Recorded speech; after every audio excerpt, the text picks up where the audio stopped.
Muy buenos días para todos, bienvenidos a este estudio de introducción a nuestro módulo de liturgia de nuestro Instituto Superior de Formación Pastoral Diocesano Salterre. Vamos a pedir en este momento la asistencia del Espíritu Santo para que podamos entender, podamos vivir, comprender mucho mejor este aspecto formativo de nuestra fe. En el nombre del Padre, y del Hijo, y del Espíritu Santo. Amén. Ven Espíritu Santo, llena nuestros corazones, inúndanos de tu amor y de tu sabiduría, para que podamos profundizar en el conocimiento de la verdad que tú nos quieres manifestar por medio de este estudio de la liturgia, de ese aspecto celebrativo de nuestra fe. Ven Espíritu Santo, dispón nuestro corazón, abre nuestra mente para que podamos transmitir con nuestra vida esto que estamos estudiando y que podamos cada día más vivir unidos a ti. Amén. En el nombre del Padre, y del Hijo, y del Espíritu Santo. Amén. En este capítulo vamos a hablar sobre nuestra participación en la liturgia. ¿De qué nos habla el Concilio Vaticano II? ¿Qué disposiciones tiene la Iglesia con respecto a la participación de nosotros los fieles? Y también de las responsabilidades que cada uno desempeñamos dentro de la celebración litúrgica, en conjunto con el sacerdote, y en fin, los ministerios que se van a presentar o que los vamos a ver también dentro de este proceso de estudio. Muy bien. Participación activa de los fieles. ¿Qué es esa participación activa de los fieles? Desde el Sacrosanctum Concilium, que es una constitución dogmática del Concilio Vaticano II, se entiende que esa participación de los fieles tiene unos caracteres, que es fructuosa, que es activa, que es plena, pero viene de un proceso de renovación que responde a un punto también histórico en nuestra iglesia, en el Concilio Vaticano II. Nos hablan un poco también de esa celebración antigua, llamado el rito extraordinario, de la celebración donde no había una participación tan directa de los fieles. Entonces, cuando el Concilio Vaticano II nos propone esa participación activa, es que nosotros, como fieles, nos unimos al sacerdote, tenemos una participación más prominente dentro de la celebración, podemos hacer una mayor cantidad de intervenciones, pero sin perder de vista nuestro lugar, lo que somos cada uno de nosotros. ¿Sí? ¿Qué nos exige? Una disposición, un conocimiento también de esa liturgia. A partir del Concilio Vaticano II se comienza a hacer también mucha más fuerza en esa formación litúrgica para que vayamos conociendo ese aspecto celebrativo, el por qué lo celebramos, el cómo lo celebramos, qué objeto tiene celebrar de esta manera y de cierta manera también a qué responde esa manera en que celebramos, por qué celebramos así. Entender todo este tipo de cosas. Hay unos ministerios que también los vamos a ir abordando a lo largo de este capítulo para comprender también nuestro papel y nuestra responsabilidad en esa participación litúrgica. Si bien es cierto que el vivir la liturgia hace una integración de todos nosotros como fieles porque da lugar a la celebración en lengua vernacular, es decir, en la lengua propia de cada país. Hubo algunos aspectos de la liturgia que se suprimieron, ¿sí? No por necedad, sino respondiendo a la necesidad de que sea una participación más práctica, más activa, pero con la misma profundidad espiritual. ¿Listo? ¿Qué es participar? Vamos a abordarlo precisamente desde ese Concilio Vaticano II. ¿Qué nos dice? ¿Qué es participar dentro de la celebración litúrgica? Entonces, 1. Con recta disposición de ánimo, pongan su alma en consonancia con la voz y colaboren con la gracia divina. Con recta disposición de ánimo, pongan su alma en consonancia con la voz y colaboren con la gracia divina. Cooperar. Esa palabra participar, vamos a empezar por ahí, viene del latín partem y capere, que significa tomar parte y significa adhesión e intervención. Estamos hablando de esa unión que nos regala la liturgia y de la intervención que nosotros hacemos. Oiga, en la vida diaria y cotidiana nos indica no solo el tomar parte en algo, sino también nos invita Es una tarjeta de participación que va dirigida a nuestros amigos, nuestros parientes y nuestros conocidos para que participen de esos acontecimientos alegres. ¿Sí? Participamos del bautismo, de los nacimientos, de los matrimonios, en los casos de los episodios pues alegres, pero también de los tristes, los funerales, el rememorar una persona, en fin. ¿Sí? En estos casos la participación significa también una adhesión solidaria. Y el Concilio Vaticano II, ¿sí? Dice que tomemos una recta disposición y que pongamos nuestra alma, es decir, que nuestra condición, nuestra disposición, nuestro espíritu debe estar abierto a la gracia de Dios que vamos a adquirir ahí. Y debe haber una unión íntima, ¿sí? Por eso poner en consonancia, para colaborar en la gracia divina y no recibirla en vano. No es como participar por participar, sino que eso tiene que producir algo en nuestras vidas. Tiene que producir un cambio, un acercamiento más profundo a ese encuentro personal con Dios. Y eso nos lleva precisamente a también inundar de esa presencia divina todos los ambientes. Una participación plena, consciente y activa. Y de la Santa Madre Iglesia desea ardientemente que se lleve a los fieles a aquella participación plena, consciente y activa en las celebraciones litúrgicas que exige la naturaleza de la liturgia misma y la cual tiene derecho y obligación en virtud del bautismo y el pueblo cristiano. Nuestra participación no debe ser mecánica, no debe ser algo como normal en una reunión común y corriente, no. Recordemos que esta participación, esta celebración litúrgica es un ofrecimiento que realizamos a Dios mismo.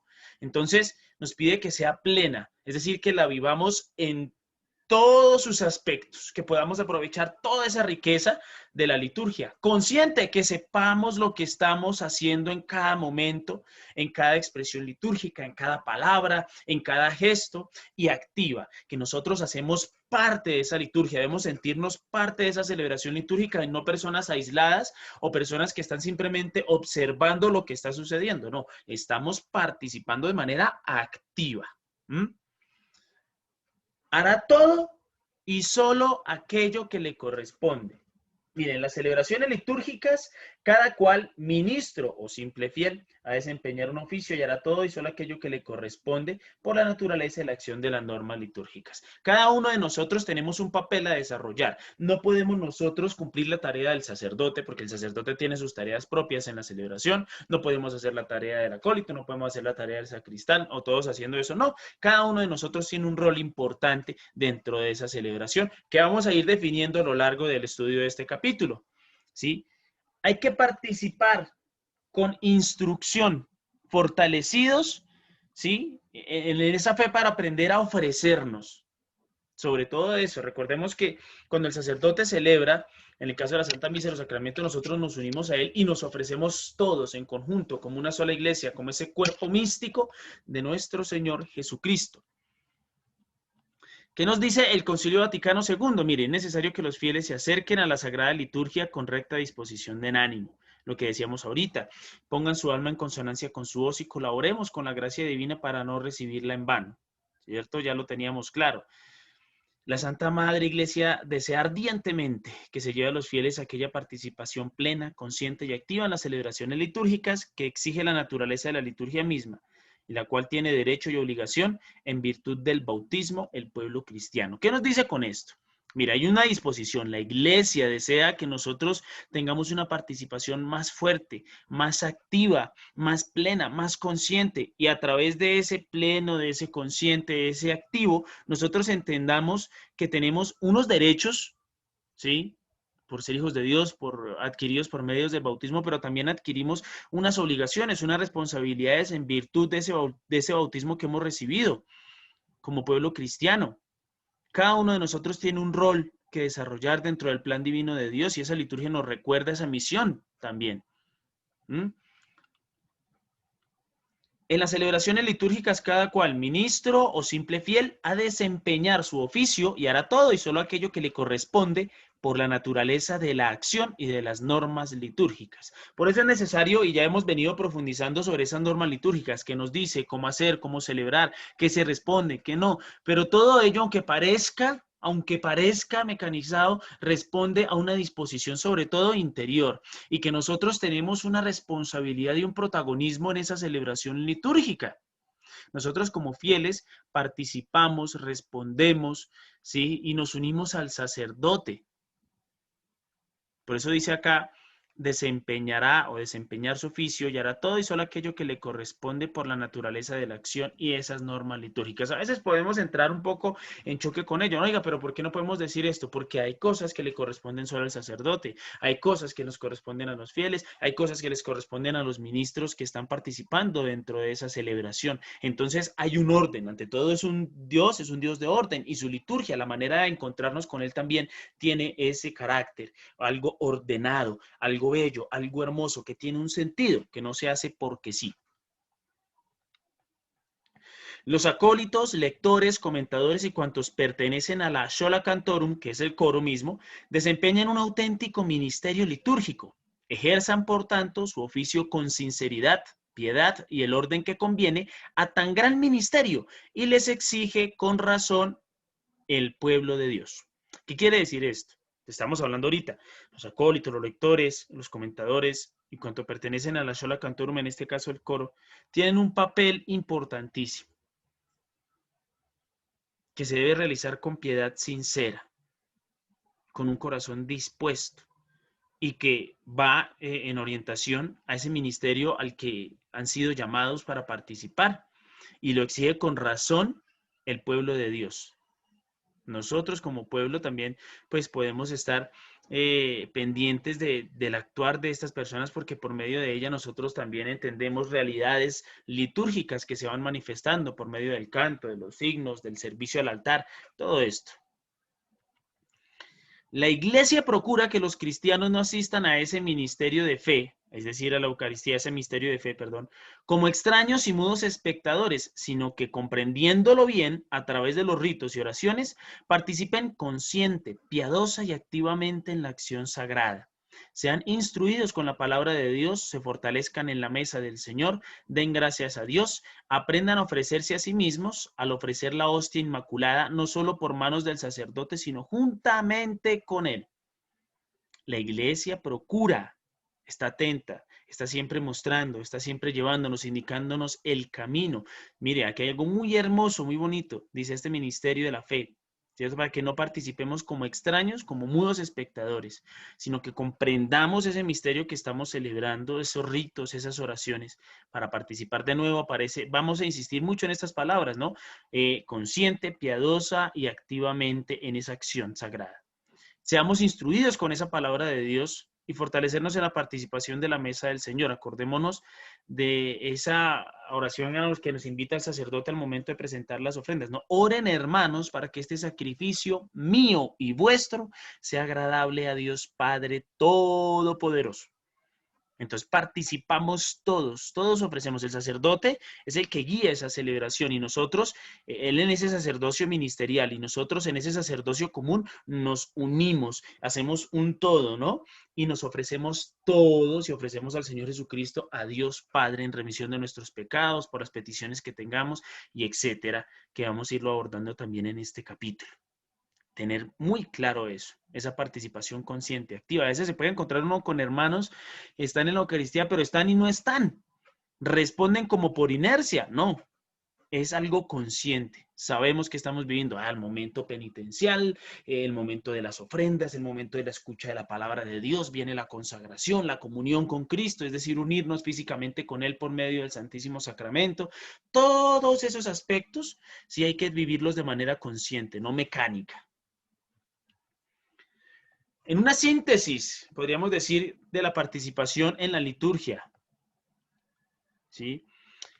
Enuncia un ideal, como ya lo decíamos anteriormente, es una participación plena, o sea, total, no por pedacitos, no, tiene que ser total, completa, consciente, sabemos lo que estamos viviendo, sabemos lo que estamos haciendo.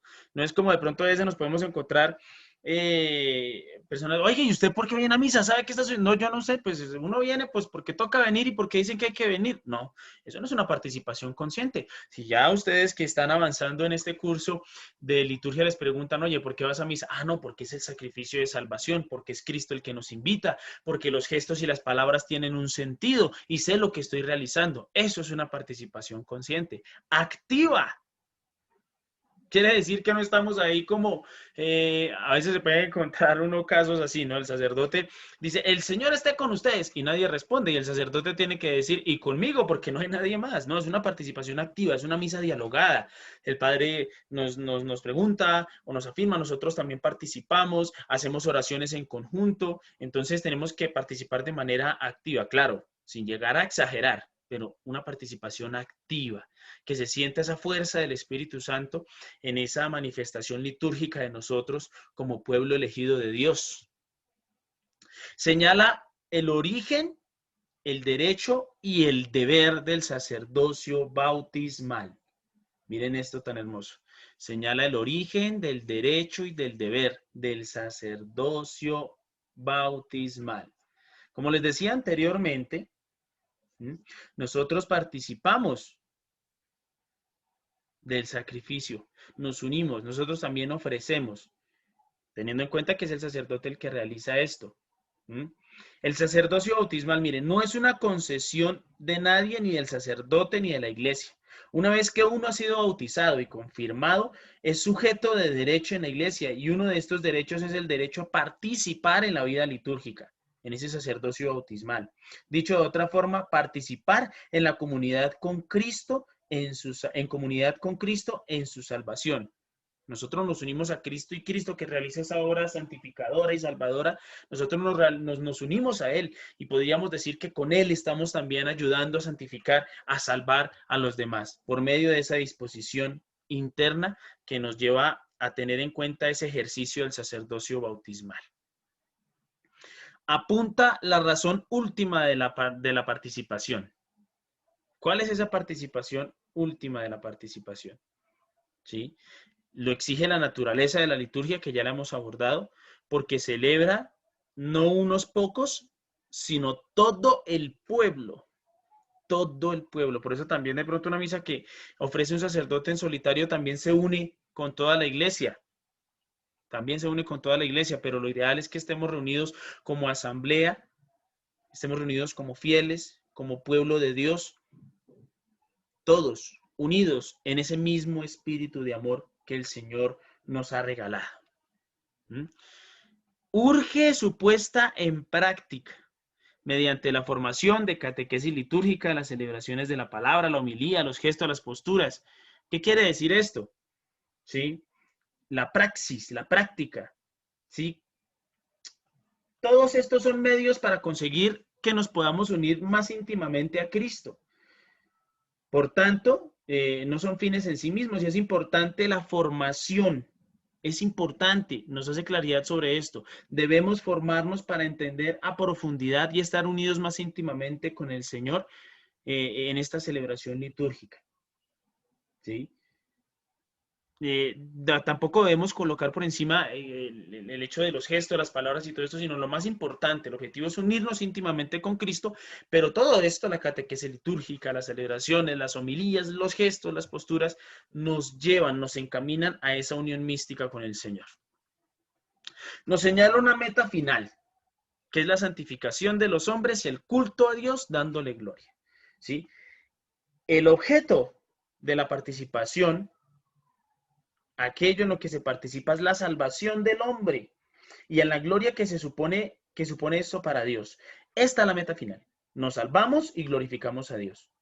El objetivo final es, todo lo anterior está mirando ese objetivo final, la razón de nuestro trabajo como responsables de pastoral litúrgica, porque debemos entender que si estamos haciendo este curso, adquirimos una responsabilidad dentro de la pastoral litúrgica en nuestras parroquias. Es conseguir que todos los que celebren lleguen a esto, a esa vivencia real, consciente, plena, activa. No solo, ¿sí?, los que vienen a las Eucaristías dominicales, sino los que van a celebrar cualquier sacramento. Cualquier sacramento. ¿Listo? Vamos a continuar entonces. ¿Qué exige esa participación? No es un acto puramente interno o espiritual en contraposición a corpóreo. No es un acto interno espiritual en contraposición a lo corpóreo. ¿Qué quiere decir esto? Que solamente esa parte mística, lo que recordábamos al principio, ¿sí? La participación que exige el concilio no es un pensar o un emocionarse. ¡Ay, tan bonito todo esto! No, sobre todo es llevarlo a la práctica, ¿sí? Tampoco es un hacer cosas. O sea, aquí nos están hablando de esas dos maneras de vivir esa liturgia también, de esa participación. Podemos caer en solamente hacer por hacer o nos podemos quedar pensando en esa parte bonita, mística y no avanzamos, no crecemos. Al contrario, tenemos que hallar un equilibrio. Claro, esa liturgia nos ayuda a encontrarnos de forma mística con el Señor y eso también nos lleva o nos encamina a realizar unos actos concretos en la liturgia para entender eso que el Señor nos quiere mostrar. La participación consiste en la actuación externa y litúrgica. Gestos, ritos, palabras, incluye actitudes internas, ¿sí? Y exige que cada uno desempeñe todo y solo aquello que le corresponde. Recordemos esas dos dimensiones que abordábamos en nuestro capítulo 1, ¿no? Esa dimensión interna de la liturgia y esa dimensión externa. ¿Qué celebramos y cómo lo celebramos? ¿Mm? Todas las plegarias eucarísticas señalan la participación de los fieles. Vamos a citar aquí solamente unos textos que aparecen en el misal, uno de la plegaria eucarística primera y otra de la plegaria eucarística segunda. Entonces, miremos esta parte. Te ofrecemos y ellos mismos te ofrecen este sacrificio de alabanza a ti, eterno Dios vivo y verdadero. Esto es tomado de la plegaria eucarística número 1. El sacerdote usa el plural porque ora en nombre de toda la asamblea, de toda la iglesia, y para que no queden dudas, añade la frase, ellos mismos te ofrecen. No es una metáfora, no es algo simbólico, sino que es una acción real. ¿Sí? Nosotros los fieles ofrecemos también la Eucaristía del Santo Sacrificio en virtud de condición de pueblo sacerdotal, recordando esa condición bautismal que recibimos de sacerdotes, sacerdocio común, nosotros que no somos sacerdotes ministeriales. Esta es una de las ideas básicas y fundamentales que se van repitiendo a lo largo de todos los capítulos, ¿no? Y eso lo hemos venido abordando desde el estudio de este módulo de liturgia. Te damos gracias porque nos haces dignos de servirte en tu presencia. Esto hace parte de la plegaria eucarística número 2. Miren, la segunda frase, tal vez la más oída, como lo dice el sacerdote y además como está en el altar, pensamos que se refiere a él o a otros, no, pero es a nosotros los asistentes. Vea, todos servimos en la presencia del Señor. Todos estamos en presencia de Dios. Por eso lo aclaraban anteriormente, en plural. Te damos gracias. No dice te doy gracias, no, te damos. Para hacernos dignos de servirte. Es en conjunto. Somos uno en ese cuerpo místico del Señor y la cabeza, que es el mismo Señor Jesucristo. Consecuencias prácticas y vivenciales. 1. Debemos revisar el número de misas en las que participamos. ¿Sí? 2, una actitud comunitaria, eclesial sobre lo individual y lo privado. Respetar el ritmo de la misa. Todos somos actores y protagonistas de la celebración. Todos somos actores y protagonistas. Más que comunicación con los demás, es comunión y comunicación con Dios. Entonces, vamos a empezar. Revisar el número de misas en las cuales participamos. Y aquí me voy a referir a algo. Podremos estar en 1000 misas, pero podríamos haber participado solamente en 2. Entonces revisemos no la cantidad, sino cómo vivimos nuestra misa. ¿Con qué disposición lo hacemos? Actitud comunitaria sobre lo individual y lo privado. Es que yo pienso que debería, y comenzamos entonces a crear grupos cerrados y disposiciones privadas, individualistas, y no recordamos que la misa, que la liturgia es una actividad eclesial del pueblo de Dios. Entonces podemos también podemos ponernos a revisar ese aspecto. Respetar el ritmo de la misa, es decir, las partes, lo que se va desarrollando poco a poco, como que, ay, que tengo afán, que acabe rápido que esto, ¿sí? O a veces nos saltamos momentos o vivimos unos más que otros. Podemos procurar que de aquí en adelante todo sea vivido en regularidad, ¿no? De manera homogénea. Todo asumirlo y vivirlo con recta y disposición de corazón. Todos somos actores y protagonistas. No debemos sentirnos aislados. Tenemos una responsabilidad y participamos activamente de ello.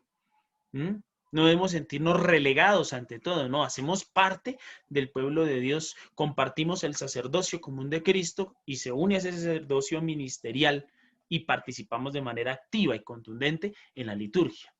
Más que comunicación con los demás, porque a veces podemos tener la misa como un punto de encuentro para echar chisme, para hablar otras cosas totalmente distintas. Y no, mire, es comunión y comunicación con Dios. Nuestro objetivo es ese, la comunión con el Señor y comunicarnos a través de esa celebración litúrgica. Y después de participar en la liturgia, ¿qué hay que hacer? Pues animar. ¿Sí? Mire, la animación litúrgica consiste en ayudar a dar vida y hacer participar, crear dinamismo y ambiente festivo en las celebraciones para que los fieles reunidos ofrezcan a Dios el culto en espíritu y en verdad. Este es el verdadero culto en espíritu y en verdad. Tenemos que animar a los demás, tenemos que llevar a los demás una participación más plena, más consciente, más responsable sobre la liturgia. Mira, esto no se puede hacer con amor, con caridad cristiana, esto se puede hacer por esto, mira, esto que está realizando el sacerdote significa esto. Si todos nosotros nos pusiéramos en esa tarea de explicar a los demás toda la riqueza, todo lo que hay dentro de la liturgia, estoy segurísimo que la iglesia estuviera muchísimo más unida, podíamos participar de una manera más consciente y los frutos, porque esa es la otra característica, plena, consciente, activa y fructuosa, esos frutos de ese encuentro con Dios por medio de la liturgia se van a ver en nuestra vida, se van a manifestar en nuestro testimonio, en nuestra manera de pensar, en nuestro modo de actuar, en fin. Vamos a hablar de unos ministerios. Entonces, vamos a entender que esa palabra ministerio significa servicio, que existen para el bien y el servicio de la comunidad por voluntad de Cristo y luego por las necesidades de la misma celebración. ¿Qué quiere decir ministerio? Servicio. Y ministro quiere decir servidor. ¿Sí? Hay ministros instituidos que son el lectorado, el acolitado, que son previos a la ordenación sacerdotal. Y de hecho, que ejercen los laicos de manera estable, ¿sí? O simplemente ocasional. Entonces, los instituidos, que son lectorado y acolitado, que van en miras al orden sacerdotal, ¿cierto? Y nosotros, de hecho, es decir, en el momento, podríamos llamarlo así, que los ejercemos inmediato según la necesidad que se presenta dentro de la celebración litúrgica. ¿Cuál es la naturaleza del ministerio del lectorado? Proclamar, vivir ante todo la palabra de Dios y comunicarla al pueblo. Y el acolitado es el servicio al altar, a ese culto sagrado y divino del Señor. Y están los ministros ordenados, que son el diaconado, el presbiterado y el episcopado. Los diáconos están al servicio del evangelio y de la caridad.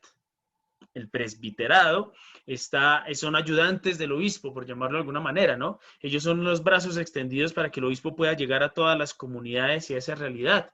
El episcopado, la palabra episcopo viene de vigilante o pastor también, por eso tiene el báculo, es el que guía, es el que está constantemente llamando a la unidad, es donde está el depósito de la fe y de la doctrina de la iglesia. Entonces, vamos entendiendo que estos ministerios están en orden a una función específica que se desarrolla dentro de la iglesia y más específicamente también dentro del culto sagrado.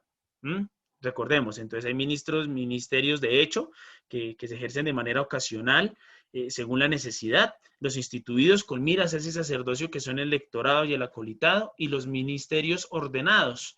Sí, podemos entender también acá que esos instituidos se llaman ministerios inferiores y los otros son ministerios superiores. En los ordenados, entonces, el diaconado, presbiterado y el episcopado, lo que conocemos nosotros como arzobispos, cardenales y papa, pues digamos que es unas responsabilidades más grandes que tienen dentro de ese episcopado, pero igual siguen siendo obispos. ¿Listo? Entonces, mire, vamos encontrando algo muy interesante, muy bonito acá. Vamos avanzando acá. Dentro de ese de hecho, entendemos que hay unos servicios litúrgicos, estamos hablando de nosotros, ¿no? Al servicio de la asamblea, es decir, al servicio de la iglesia en general, de los participantes, de los fieles. Son personas encargadas de la limpieza, la ornamentación, de los vestidos litúrgicos, de los vasos sagrados, son los encargados de la acogida y del orden en la celebración, ¿cierto? El monitor de la asamblea, que es el que hace las moniciones, es decir, como esas introducciones pequeñas a cada momento de la celebración. No hace parte de la liturgia, pero tiene una función interesante ahí. Nos ayuda a ir entendiendo el momento por momento de la celebración. Están al servicio de la palabra de Dios, que son los ministros proclamadores de la palabra de Dios, el lector no instituido, que es el ocasional, ¿no? Como que no hay, bueno, entonces el Padre recurre a alguno de nosotros para hacerlo.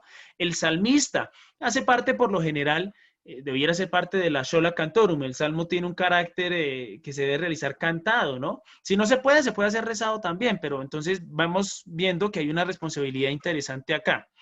Al servicio del altar y del ministerio ordenado. Está el acólito no instituido, que son los servidores, nuestros chiquitines o incluso jóvenes, o nosotros mismos hemos podido realizar en algún momento esa tarea del acólito, de servir al altar.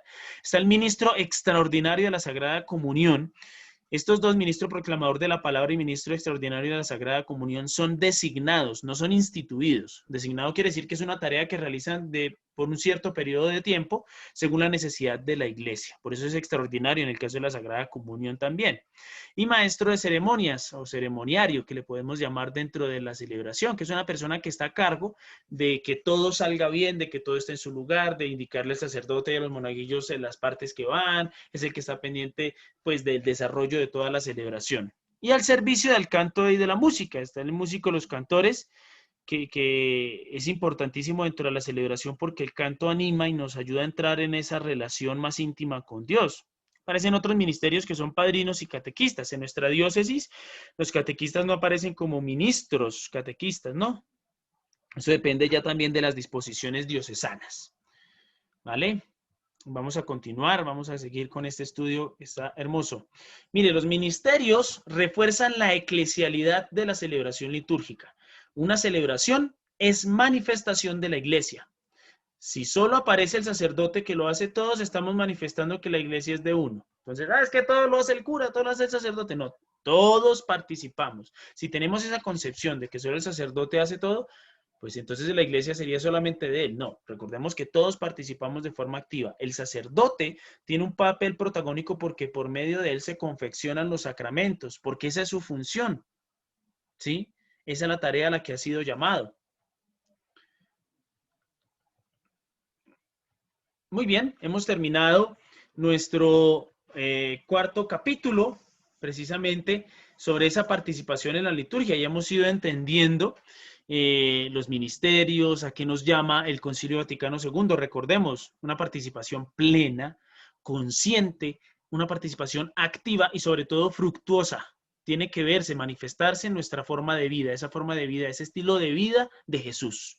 Interesante esto, empezar a entender las responsabilidades que tenemos ya como protagonistas, cada uno en su lugar dentro de la celebración. Dios los bendiga, continuaremos en este estudio, en este proceso de aprendizaje. Un fuerte abrazo para todos, que la Santísima Virgen María nos ayude a caminar siempre en este encuentro con el Señor a través de la liturgia. Amén.